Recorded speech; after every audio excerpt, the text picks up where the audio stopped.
Hi, ഞാൻ doctor Mahesh. ഇന്ന് നമ്മുടെ നാട്ടിൽ വളരെയധികം കോമൺ ആയിട്ട് കിട്ടുന്ന ഒരു ഫ്രൂട്ടാണ് പേരയ്ക്ക എന്ന് പറയുന്നത്. സ്വദേശിയായ കാരണം നമുക്ക് പലർക്കും ഡിമാൻഡ് ഇല്ലാത്തൊരു ഫ്രൂട്ടാണ് പേരയ്ക്ക എന്ന് പറയുന്നത്. പേരയ്ക്കയുടെ ആരോഗ്യ ഗുണങ്ങൾ നമ്മൾ തീർച്ചയായും അറിഞ്ഞിരിക്കണം.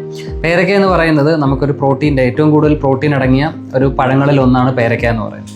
അതേപോലെ തന്നെ ഇതിനകത്തിൽ പവർഫുൾ ആയിട്ടുള്ള ആൻറ്റി ഓക്സിഡൻറ്റുകൾ ധാരാളമായിട്ട് അടങ്ങിയിട്ടുണ്ട്. പലരും ഈ ആൻറ്റി ഓക്സിഡൻ്റ് എന്ന് പറയുമ്പോൾ ആദ്യം ചിന്തിക്കുന്നത് ഗ്രീൻ ടീ ആണ്. ഗ്രീൻ ടീയേക്കാൾ ബെറ്റർ സോഴ്സുകൾ ധാരാളം നമുക്ക് അവൈലബിൾ ആണ്.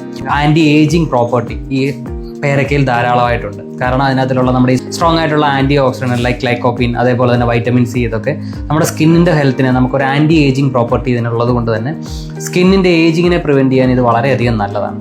അതേപോലെ തന്നെ നമുക്കറിയാം, ഇപ്പം ഷുഗർ വരുന്നവർക്ക് സാധാരണയായിട്ട് കഴിക്കാൻ പറ്റുന്ന വളരെ ചുരുക്കം ഫ്രൂട്ടുകളിൽ ഒന്നാണ് പേരയ്ക്ക എന്ന് പറയുന്നത്. അതേപോലെ തന്നെ ഇത് നമ്മുടെ കൊളസ്ട്രോൾ റെഗുലേറ്റ് ചെയ്യാനും ഹാർട്ടിൻ്റെ ഹെൽത്തിനും ഒക്കെ വളരെയധികം ഹെൽപ്പ് ചെയ്യുന്ന ഒന്നാണ്. അപ്പോൾ ഇത് വൈറ്റമിൻ സിയുടെ തന്നെ വളരെയധികം റിച്ച് ആയിട്ടുള്ള ഒരു കലവറയാണ്. അതായത് നമ്മുടെ ഒരു പേരയ്ക്ക നമ്മൾ കഴിച്ചു കഴിഞ്ഞ് കഴിഞ്ഞാൽ ഓൾമോസ്റ്റ് ഒരു ഡെയിലി റിക്വയർമെൻറ്റിൻ്റെ 200% നമ്മുടെ ഉള്ളിലേക്ക് എത്തി എന്നാണ് പറയുന്നത്. അപ്പോൾ ഇതുപോലെ തന്നെ ധാരാളം ഗുണങ്ങളുള്ള ഒന്ന് തന്നെയാണ് പേരയ്ക്ക. പക്ഷേ നമ്മൾ പലപ്പോഴും ഇതൊരു സ്വദേശി ആയതുകൊണ്ട് തന്നെ വലിയ ഡിമാൻഡ് ഇല്ലാത്ത ഒന്നാണ് പേരയ്ക്ക എന്ന് പറയുന്നത്. തീർച്ചയായും നമ്മൾ പേരയ്ക്ക എന്ന് പറയുന്നത് നമ്മുടെ ഡയറ്റിൽ ഉൾപ്പെടുത്തേണ്ടത് വളരെയധികം അത്യാവശ്യമാണ്.